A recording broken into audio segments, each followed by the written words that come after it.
merciless assault, the United States and our allies and partners continue to work in lockstep to ramp up the economic pressures on Putin and to further isolate Russia in a global stage. Later today, together with other NATO allies and the G7, Canada, France, Germany, Italy, Japan, the United Kingdom, as well as the European Union, we're going to jointly announce several new steps to squeeze Putin and hold him even more accountable for his aggression against Ukraine. And I want to speak to a few of those points today. First, each of our nations is going to take steps to deny most favored nation status to Russia. A most favored nation status designation means two countries have agreed to trade with each other under the best possible terms. Low tariffs, few barriers to trade, and the highest possible imports allowed. In the United States, we call this permanent normal trade relations, PNTR. It's the same thing. Revoking PNTR for Russia is going to make it harder for Russia to do business with the United States, and doing it in unison with other nations to make up half of the global economy will be another crushing blow to the Russian economy. It's already suffering very badly from our sanctions. And I want to thank Speaker Pelosi, Leader McCarthy, Leaders Schumer and McConnell, and Senators Wyden and Crapo, Representatives Neal and Brady for their bipartisan leadership on this in the Congress. I would like to offer a special thanks to Speaker Pelosi, who's been a strong advocate for revoking PNTR and who agreed to hold off on that in the House until I could line up all of our key allies to keep us in complete unison. Unity among our allies is critically important, as you all know, from my perspective. Many issues divide us in Washington, but standing for democracy in Ukraine, pushing Russia's aggression, should not be one of those issues. The free world is coming together to confront Putin. Our two parties here at home are leading the way. With that bipartisan cooperation, I'm looking forward to signing into law the bill revoking PNTR, which is, again, most people think of it as most favored nation status. We're also taking a further step of banning imports of goods from several signature sectors of the Russian economy, including seafoods, vodka, and diamonds. And we're going to continue to squeeze Putin. The G7 will seek to deny Russia the ability to borrow from leading multinational institutions, such as the International Monetary Fund and the World Bank. Putin is an aggressor. He is the aggressor. Putin must pay the price.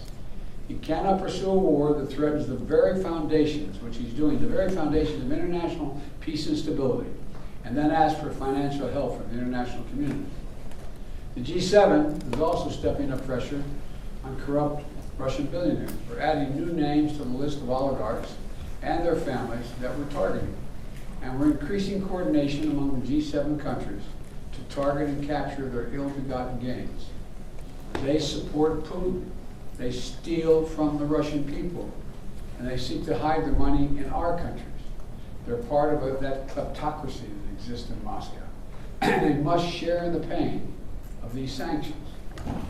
And while we're going after these super yachts and vacation homes and for hundreds of millions of dollars, we're also going to make it harder for them to buy high-end products manufactured in our country.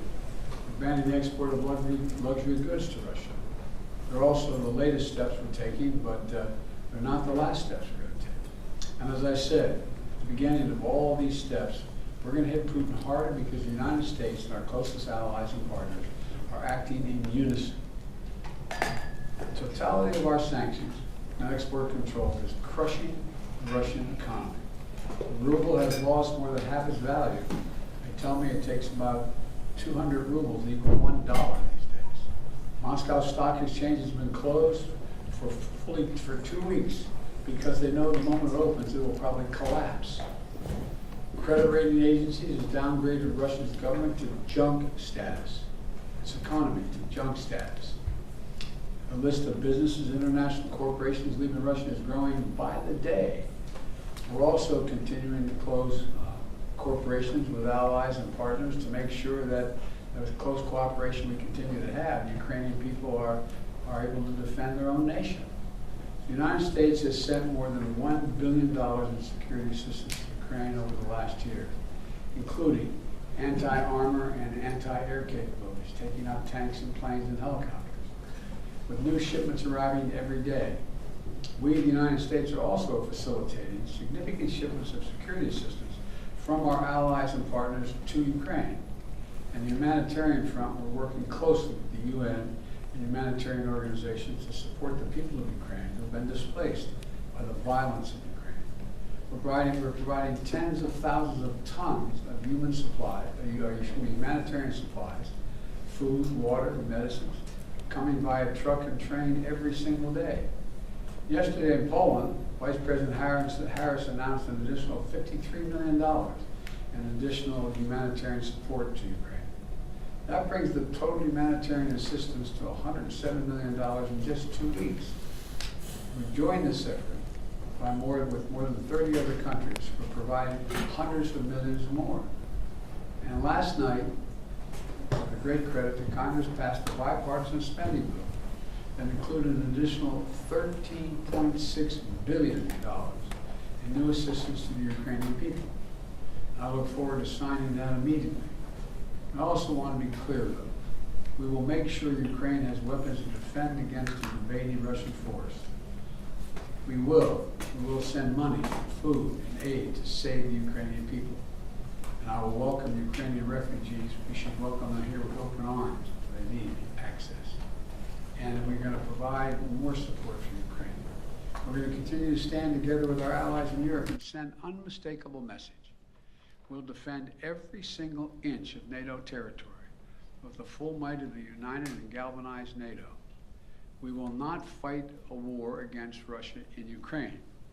Direct confrontation between NATO and Russia is World War III, something we must strive to prevent. But we already know Putin's war against Ukraine will never be a victory. He hoped to dominate Ukraine without a fight. He failed. He hoped to fracture European resolve. He failed. He hoped to weaken the transatlantic alliance. He failed. He hoped to split apart American democracies in terms of our positions. He failed.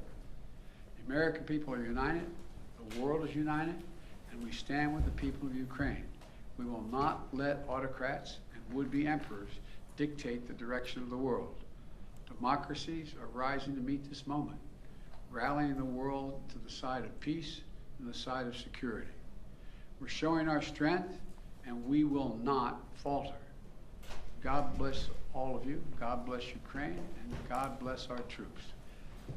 President Biden, your White House has said that Russia may use chemical weapons or create a false flag operation to use them. What evidence have you seen showing that? And would the U.S. have a military response if Putin does launch a chemical weapons attack? I'm not going to speak about the intelligence, but Russia would pay a severe price if they use chemical weapons. Would the U.S. send troops in? Defending the federal gas tax?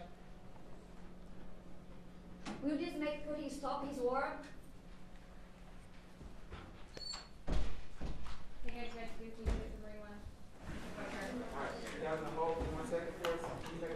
Oh, now we go outside. Well, you have your coat, so good. I forgot my sunglasses, though, which is the more important part.